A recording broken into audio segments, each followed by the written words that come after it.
All right, so today we are talking about color, and activity one is the start of looking at all the elements of design. There are some terms here that I want you to know, and they mostly have to do with color, but then there are a couple of different elements of design that we're going to look at further in the unit. I would write these down on a piece of paper and maybe write a little definition as you come to them in the content, because you're going to need to know this for all of your tasks. So just take good notes this unit, because by now I'm thinking that you know how to do this online course thing. So there's 4 elements of designs, and then there are a bunch of principles as well. So we're going to look at the elements first, and then we'll look at the principles at the end of the month. And this activity is all about color, and the color of a garment creates a mood. And so it's one of the first things that a designer looks at when they are designing a garment. It really helps to know different types of colors, and you might already know this based off of the work that you've done. 2 things that I want you to understand is the difference between hue and value. Hue is the name of a color, so like it's red or it's burgundy, whereas the value is the lightness or darkness of a tone. So the value of a hue can be changed by adding black to burgundy or white to turn red into pink. So here is an example of different intensities of red. When you hear people talking about colors, you might hear the phrase warm colors thrown around, or cool colors. Warm colors look like they're coming towards you, and they complement warm skin tones. So if that helps you remember warm skin tones, warm colors, then use that. I know that I do not have a warm skin color, so I don't look very great in yellows or oranges or reds. Cool colors look like they're moving away from you. They recede, and they look good with lighter skin tones. Neutral are colors that don't fall into either category. Neutrals are black and white, and then different tones of that. So gray, also tan and beige are considered neutral colors, which are more brown.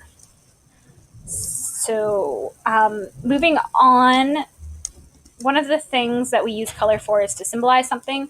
So we have Orange Shirt Day in October. We have Pink Shirt Day. This is when we wear a particular color to mean something. So Pink Shirt Day has started because of a student being bullied because he wore a pink polo shirt, and the boys were making fun of him because pink isn't considered a masculine color, and so they were making fun of his masculinity. And this turned into a giant revolt where a bunch of people started wearing pink shirts to stand up against bullying. And so Pink Shirt Day is celebrated around the world, but in Canada it's generally in February. The UN has a Pink Shirt Day as well, which is May 4th, and then other countries recognize that day as well.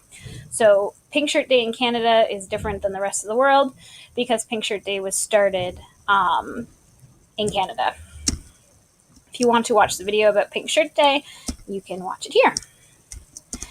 Now, moving into more complicated color theory, I want to talk to you a little bit about color schemes. Color schemes have big, long names, but they are important for you to know, especially for the task at the end of this activity. So monochromatic are shades and tints of one hue.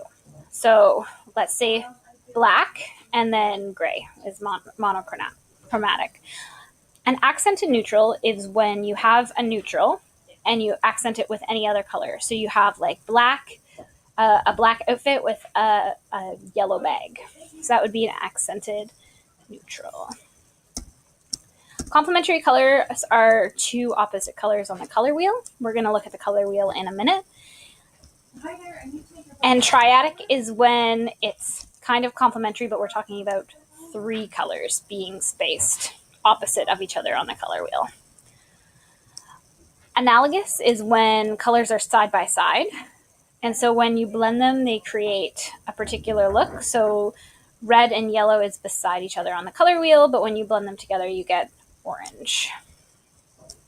Split complementary is just completely different. It uses hues on each side of the complementary color to create a 3-hued color scheme. I don't know what you think about these split complementary colors, but I personally don't find them complementary. I find this one the hardest to deal with. So this is not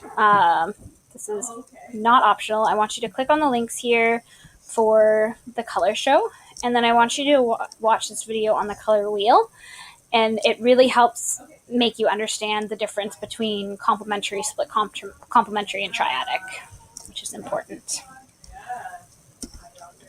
One of the things we need to consider when we're talking about color is color blindness.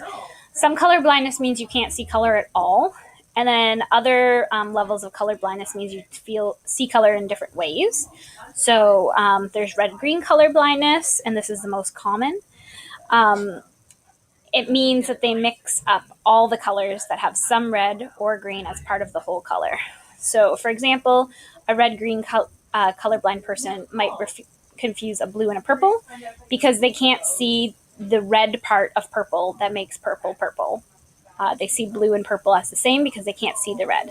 So it doesn't mean that they can't see red and green. It means they can't see the red or the green in particular colors that they're looking at. So here are 2 examples of what someone might see if they're colorblind. You can see the top colors have no red and green, so they look the same, whereas this color has green in it, so it looks a little bit different.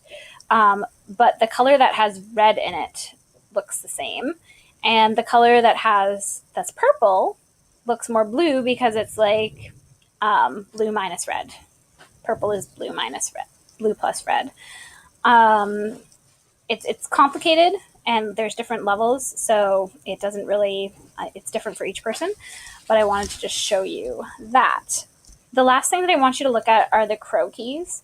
Croquis is like a sketch of a person that you would sketch on top of to build clothes. You're going to need to print out some croquis for later assignments. So take a look at a couple of these different resources until you have a good understanding of what croquis is. And that's it for today. Let me know if you have any questions about color.